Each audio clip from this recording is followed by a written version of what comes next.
I'm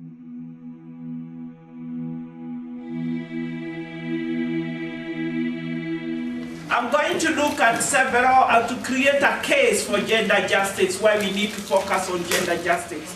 And I would like to start with gender economic injustice as our start discussion about understanding why should we even put this as an item in this conference.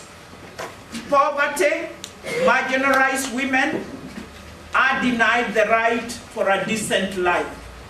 When you look at the statistics that shows about the levels of poverty in different countries, it shows that the majority of the people who are victims of injustice, economic injustice, are women. There are many factors that make women vulnerable economically and lead them to poverty or render them to poverty. One, it is the low level of education. Why women do not access education? Like in Kenya we say free primary education. I think Dr. Onyango this morning explained the reason why. When their mothers die, those are the girls who end up taking up the role of being mothers for caring for their families. Others are put into employment at a very, very early age. And I would like to ask bishops, if you have in your family or you have had a member of your congregation bring a little girl to you in your family and say to your wife, Your Holiness, I am giving you this child. You take care of this child, that they'll be helping you in this house. I think the first thing that you should do is agree, but not make that girl a slave in your home.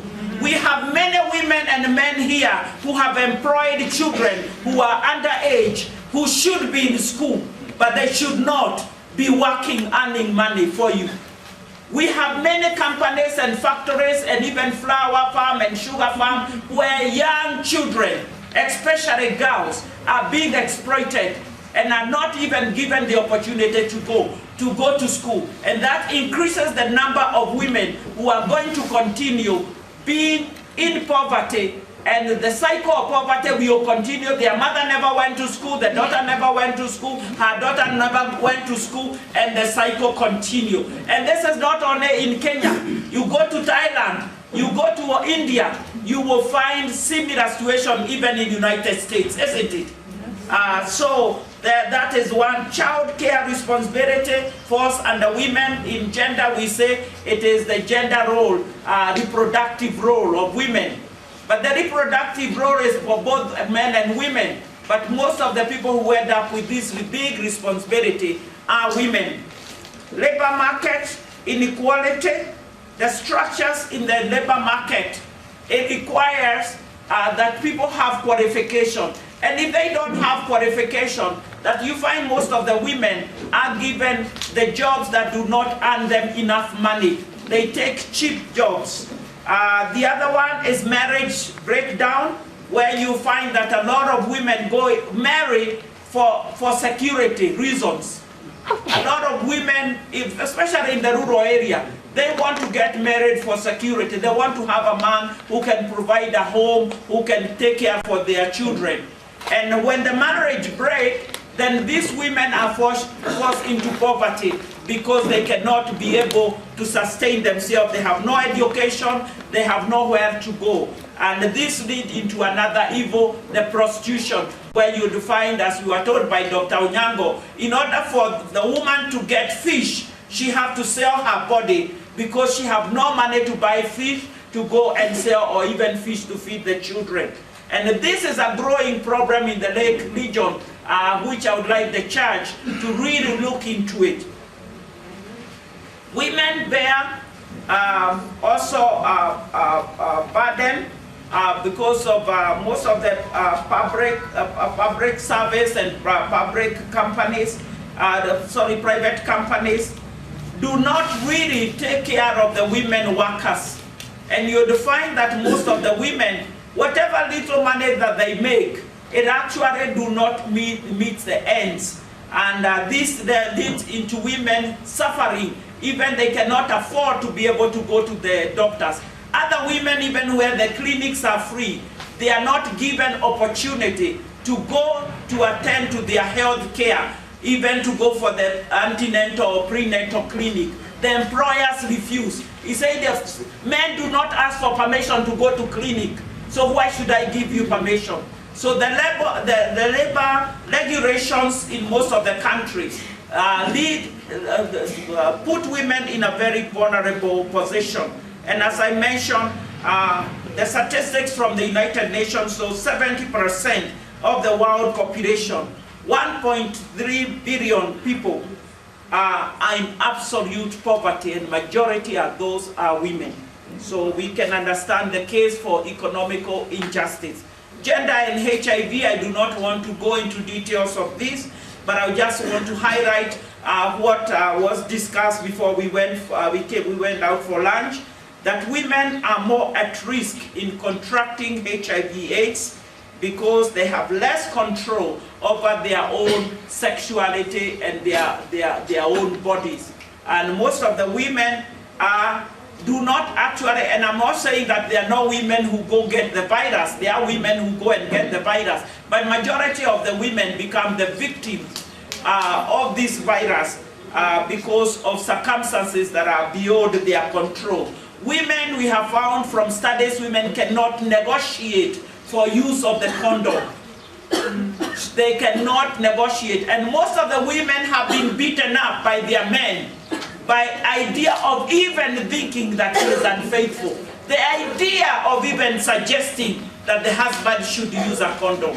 And that's put women in a vulnerable position. And as we heard yesterday from Professor Mombo about the domestic violence, the domestic violence are as a result of this inequality and lack of balance in relationship and partnership at a marital level.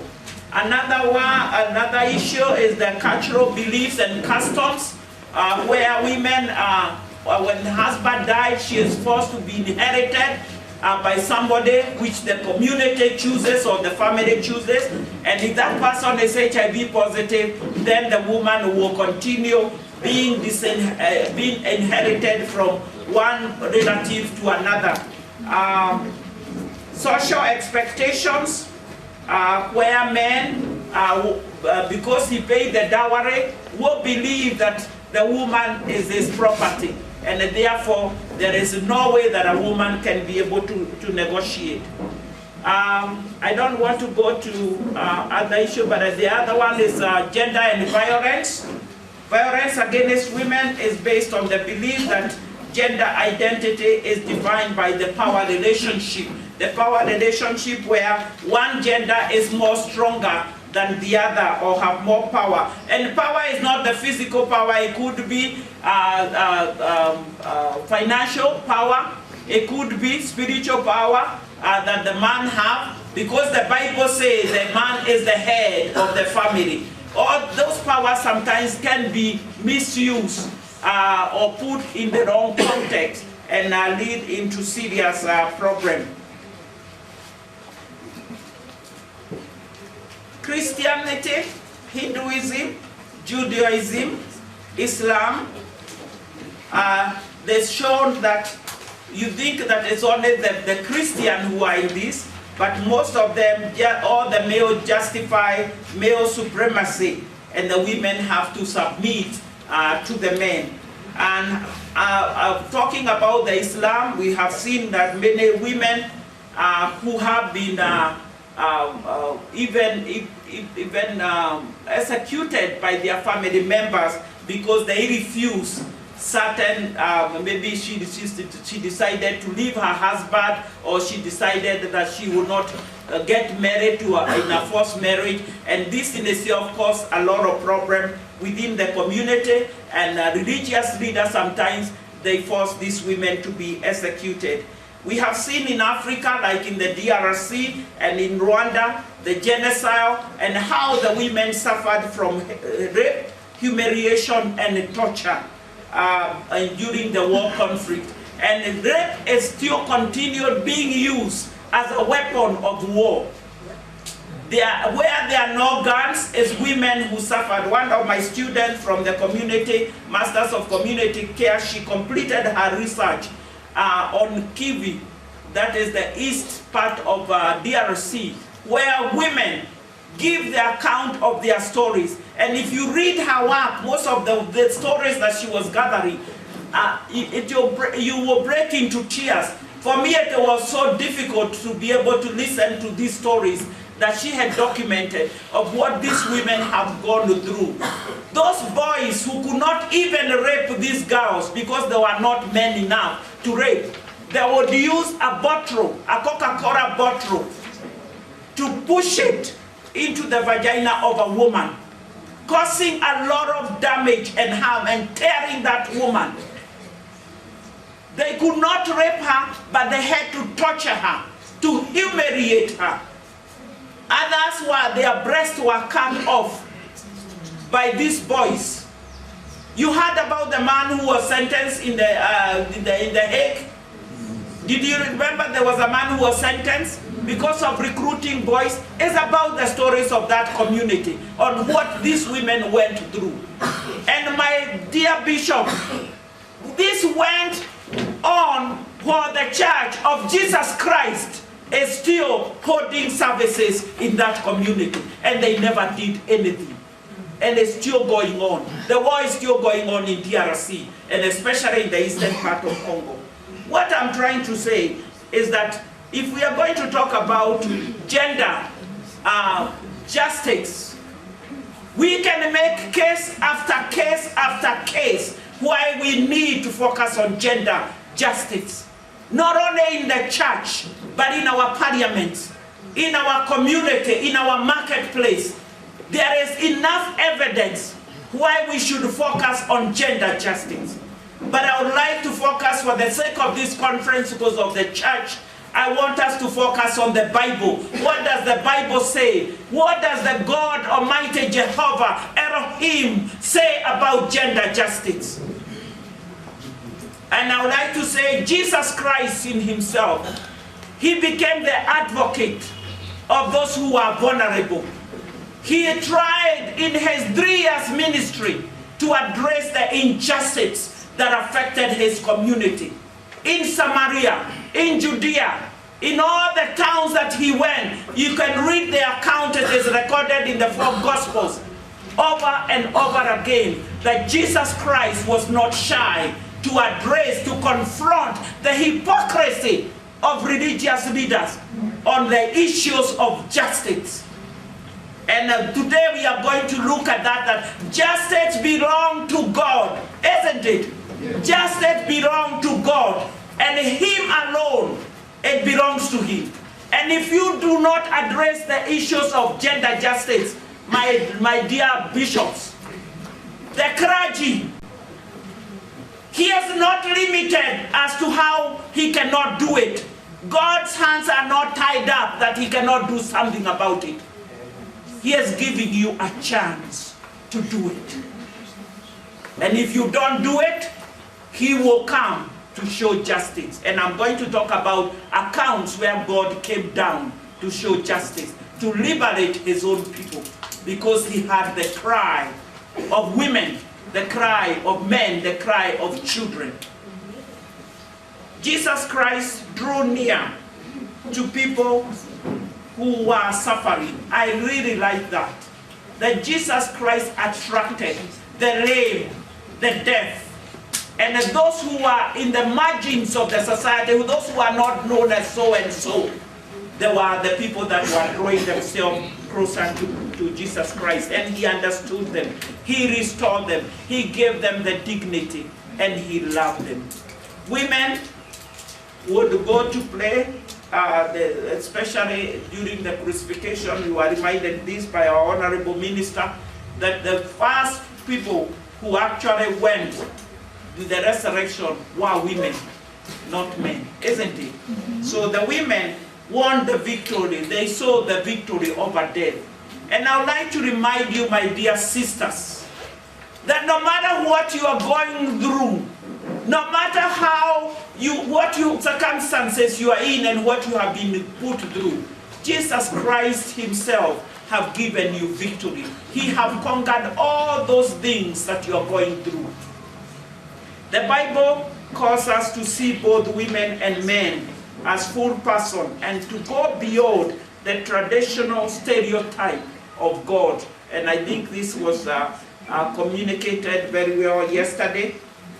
There is the Galatians 3:28 that there is no Jew, there is no slave or free, but we are one in Christ. Women who see these visions, they get themselves liberated. Women who have come to realize that Jesus Christ have actually brought victory. They do no longer need to burn brass.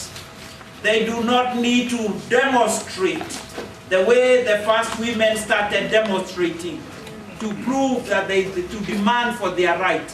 But we need to accept that the victory is ours through Jesus Christ.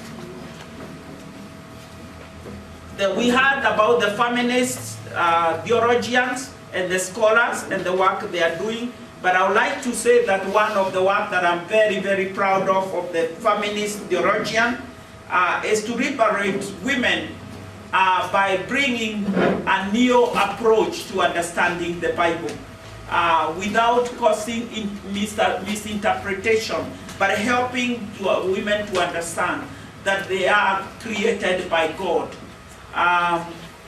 and shedding new light through Bible studies. There are some questions I want to ask before I talk about what the church can do. And the questions that I have 5 questions that I want to ask. The questions that I want to ask about the contribution of the church to gender justice. How much importance do your congregation, do your church attach to gender justice? Is it part of the agenda? Do you discuss it in your Bible study? Do you discuss it in your management meeting? Do you discuss it in your planning? Or is it only discussed in conferences like this? Number 2, how do your church address false cultural values and norms in your society that hinder the growth and the well-being of women and girls? The polygamy, the circumcisions and all those. Does your church address these issues? Number 3, what ways do your structures of power relations in your church need to change if women and men are to be equally valued as the people of God? What step? Have you started working on Bible study material that addresses this? Is it part of your sermon? Number 4, what ways do the self-understanding and the mission of your church need to change if women and men have to be equally valued by your society? And finally, what successful stories can you tell of breaking the chain of gender injustice and advancing partnership of women and men in your church and in your society? These are questions that you need to keep asking yourself as the clergy, as the local church leaders, as the members of the synod. You need to start asking yourself these questions, because it is not going to happen as a miracle. The debate have to start within your church. There is nobody going to come from heaven and do this. You people have to do it. And what I would like to say this afternoon, you have to put it on the top of your agenda for discussion. Biblical reasons for advocacy. I had spoken to when we talked about my presentation. I had indicated that I was going to talk about the advocacy role of the church on gender justice. And I would like to talk about this, Chair. I don't know how much time I have. I started at 15 after. I was watching the time. So that you don't say the 40 minutes is over. 2:45. Yes, thank you. Yeah, thank you. I'll be done by then. I say that our God is a God of justice, isn't it? How many people believe that? That he's not a discriminator, and he does not respect anybody. He treats us as the same, black and white, women and men. God heart of justice. As human beings, we are told in Genesis 1:27 that God have created us equal and he respects us. God is concerned for the poor and the marginalized and those oppressed who are experiencing suffering and injustice. He is concerned for gender injustice in our country and in our world today. The biblical examples working for justice and liberating his own people, it is actually the entire book of Exodus shows the demonstration of how God deals with injustice and how he can liberate his own people from oppression. The biblical account of Exodus shows God as a compassionate God, as a hearing God. He said, I have heard the cry. He's a God who hears, and he's hearing even today. He's a God who hears. Even if the bishop and the pastor shuts their ears, our God is still hearing. God's special concern for protection for those people who are at the edge of the society. In Deuteronomy chapter 10 verse 18, he declares that he defends the cause of fatherless. He defends the widows. He defends the aliens. When I was a student in the United States, I realized that my status in the United States, they don't call you visitors, they don't call you anything, but they say alien. Immigration definition for somebody going into the United States who is not an United States citizen is known as alien. And I was very, very confused. But I told my mother, I came to the United States as a Kenyan with a passport, but now I have been given a title. I'm called an alien. And my mother told me, you are in a better position being given that title than any other title because God cares about you. And it is already documented. And she gave me this. Go and read Deuteronomy chapter 10 verse 8. And you know American government have not marginalized you. They have put you in a better position. You are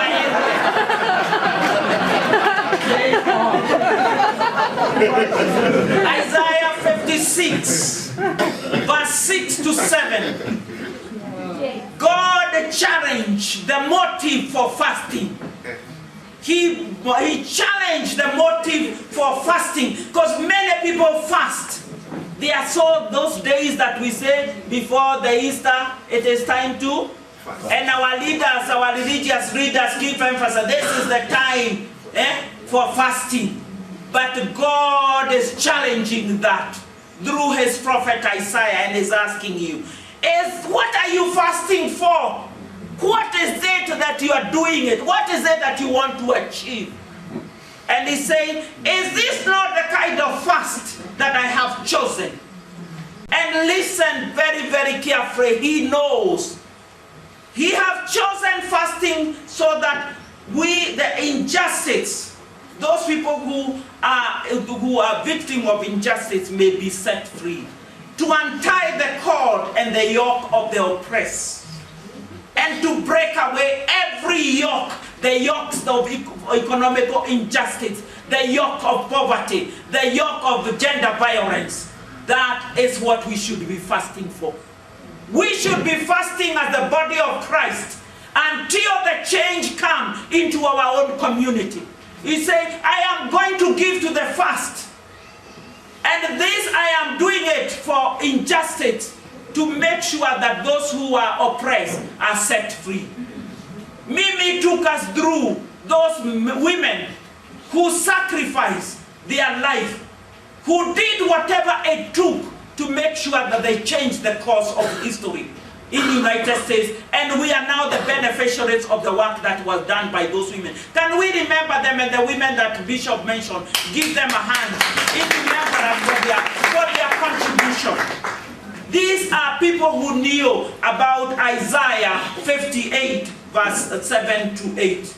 That whatever they were doing for fasting, it was for addressing the injustice. Other key Old Testament passages show us, especially Leviticus. Go and read this so that you know our God is a God of justice. Leviticus chapter 25 is talk about the year of Jubilee, when we should free people who owe debts and the people that are oppressed.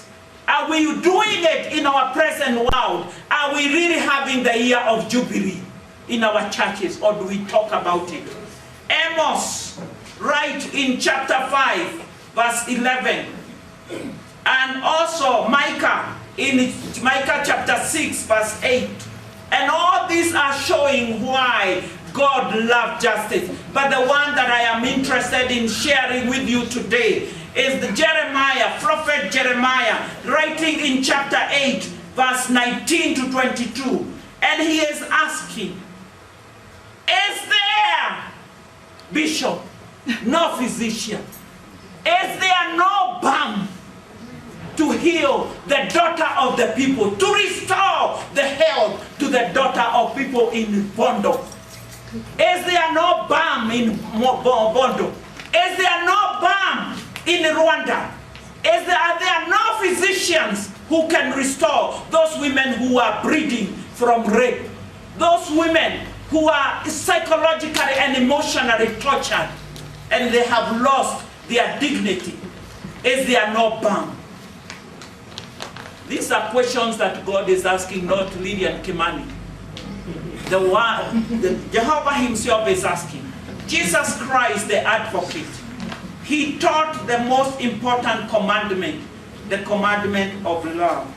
And if you are going to respond as the Church of Jesus Christ to gender injustice, I would like to say this afternoon, we need to respond with love. We need to use love to fight injustice. We need to use the Jesus tactic, the strategies that he developed to be able to address the injustice that are facing our people. Jesus used the parable of the Good Samaritan, which shows how love can be put into practice to address victims of violence. The Pharisees were told off for neglecting injustice.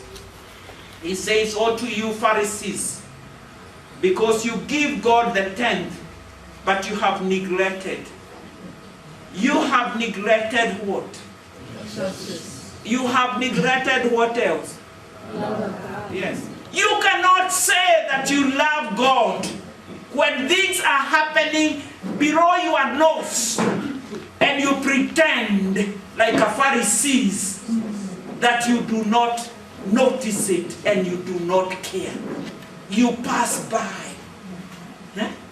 So many things are happening every day. You hear it in the radio. Sometimes people bring it into your congregation, into your church, into your office, but you do nothing about it. Jesus Christ, look at those who are oppressed, with broken-hearted in the society with love. Yes, sir. I'm not going to go into every part, but I just want to talk about the next one, which is almost the final one: strengthening the role of the church in advocacy for gender justice. The local church have a critical role in advocating for gender social justice in every community, in the United States, in Asia, in Africa, even in our own villages. As part of the community, the local church should see the experience of local injustice firsthand. You have those records. You don't need to send researchers.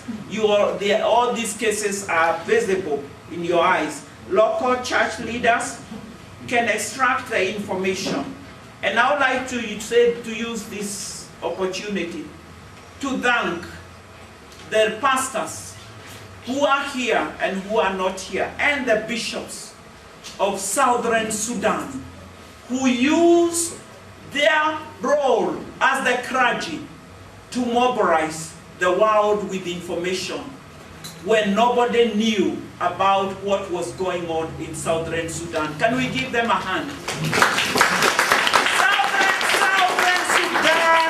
Southern Sudan was not liberated by a gun.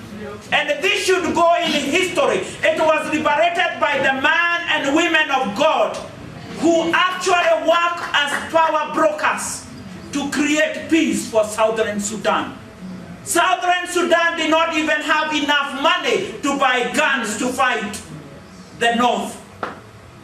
But the bishops, the clergy, and most of them have died because of the suffering. They saw to it that today we are celebrating the second birthday of Southern Sudan.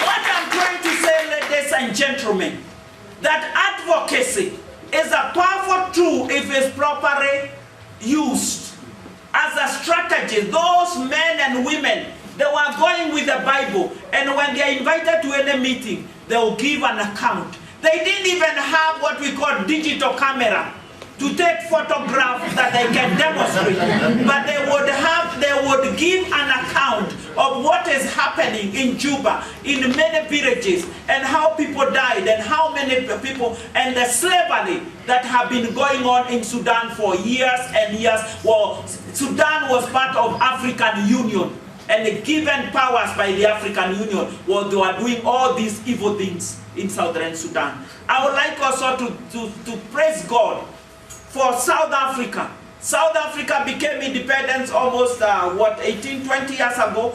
But the church that liberated South Africa from apartheid. It is not the gun.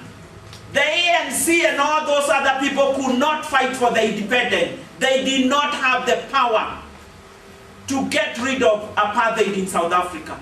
But the Church of Jesus Christ, African Council of Churches, the churches in Africa liberated South Africa, and we should recognize that. We don't hear of General Zuma. President Zuma was one of the Mkondo wa Sizwe, one of the generals. But he cannot tell you today that we account for liberation of South Africa as ANC. The church played a very, very important role. So I would like us to recognize that the church has still, even today, a very important and crucial role, a strategic role, to be able to advocate for gender injustice. Local churches are better placed for gathering information of injustice, as I said about Southern Sudan. Local churches have the opportunity to report of human rights violations. Rather than experts coming to talk about those human violations, let the pastors be the first one to report about human violation and human rights and exploitation of children. And I would like also to caution the church, because of the credibility that they have been given. Sometimes the church is used for violation of these rights.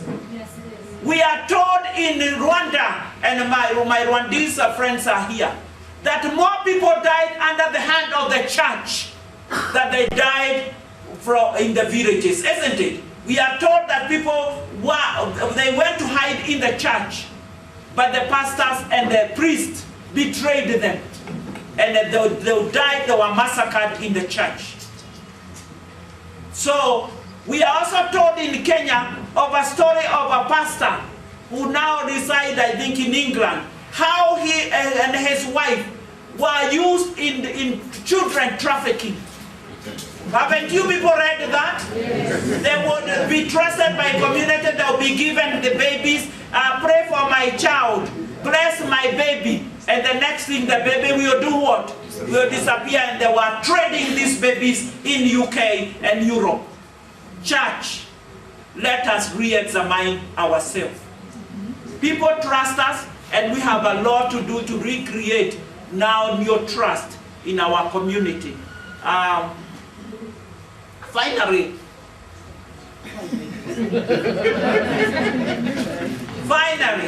the challenge why the church is unable to engage in meaningful advocacy.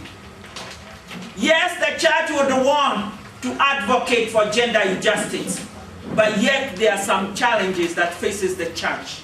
Number one, the church lacks courage and boldness to speak out against gender injustice, violence against women and children in Africa. Fear, lack of courage,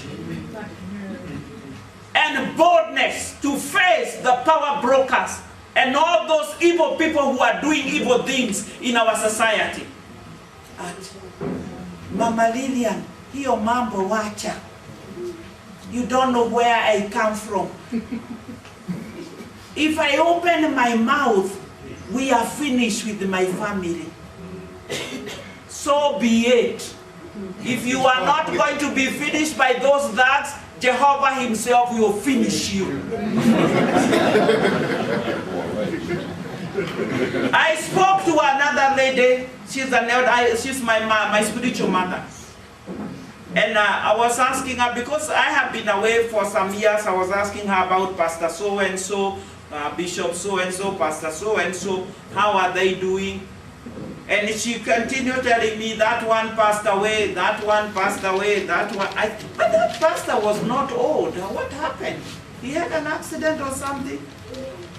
And she looked at me and said, something I would like to share with you, man and women of the cross. He said, those pastors, they died premature death. Because they were too focused on themselves, protecting themselves. And while they were focusing too much, most of them died of heart-related problem. And that's what? The heart that they were protecting, it is the one that gave them away. What I would like to say to the men and the women of the cross, take courage, be bold, stand like the men and women, Paul and Silas and Stephen, be stoned by people, but stand for the truth of the living God. Amen. Don't try to protect yourself and protect your reputation. You have no reputation. Reputation you have is the one Jesus Christ has given you. Amen. You should say, I don't care what you people say. I have no reputation. My reputation was on the Calvary when Jesus Christ took all the beating and took all the shame. I have no reputation of myself. Therefore, I'm going to stand for the truth and nothing but the truth. Inability to challenge injustice and laws on gender oppression, because we don't want to make politicians uncomfortable. My foot, you make them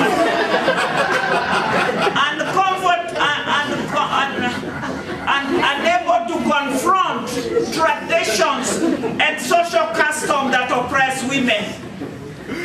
Because I am a son of the soil, I'm the daughter of the soil, I cannot challenge the custom, I cannot challenge the tradition.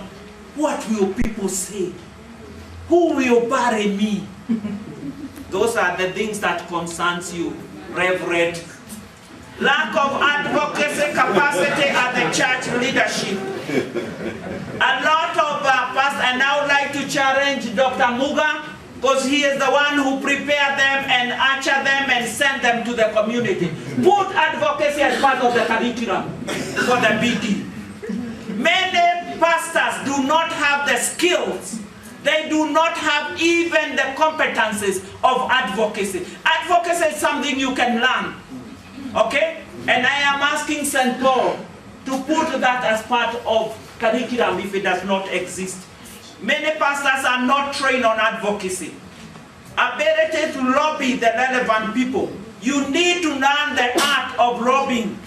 not kuenda kunyenyekea ati mheshimiwa tafadhali. Tafadhali ya nini? Rob them and tell them if you do not do ABC, we are not sending you to the parliament. Isn't it? Yes. You don't pembereza them. Local churches are not in a position to access relevant government policies. Let me tell you something. The policies are the ones that hide all this injustice. And you need to know how to read policy documents. You need to know how to examine policy documents. Don't just allow the government and the politician to come up with laws that you are not even aware of, because you are actually behanging your own community by those ropes of those policies. Local church leaders do not have relevant information. They are ignorant of what is going on. And I would like to say, with all the due respect, that many clergy, when they graduate from theological colleges, they stop reading. And I am challenging you today to start reading. Keep yourself informed of what is going on. The word of God says, study to show yourself approved, a workmanship. Start reading. Finally, in conclusion,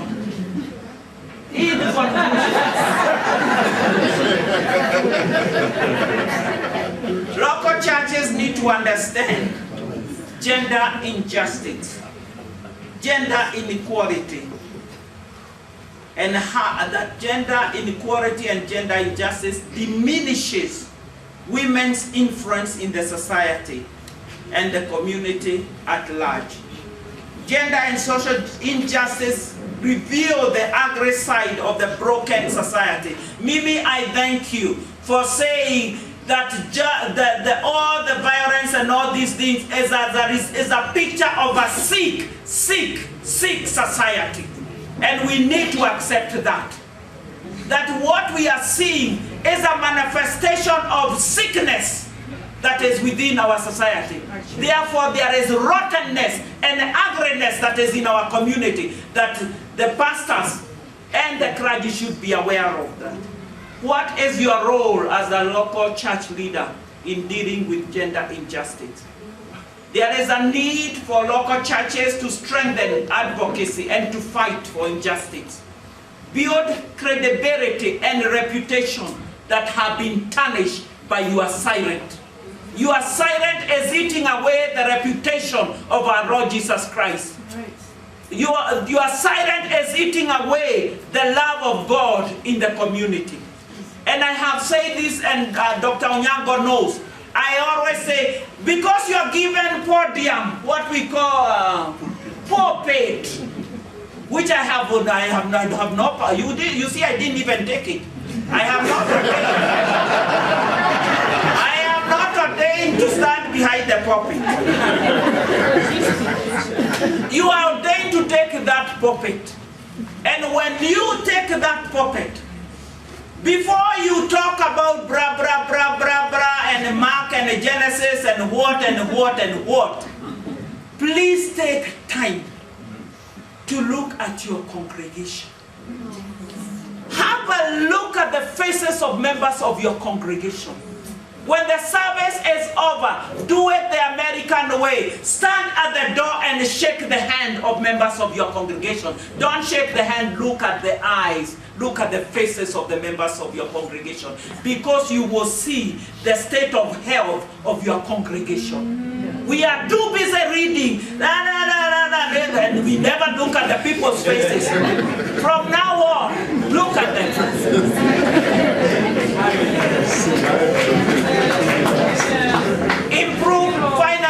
Improve the influence in building trust and confidence. I will tell you that many people just come to church, but they have very little confidence with the leadership of their churches. So please build the confidence. Link yourself with other networks so that they can help you in addressing some of these injustices. Focus on the media, also contact with the media. Bishop, I would like to say, I don't know whether you do it, but I would like to say, in your diocese, You check the radio station, and they give you a slot once a month, even once a week, where you'll be speaking to the people on different topics. And that is the way to reach the people. And that is the way to communicate this, not behind the pulpit. All right?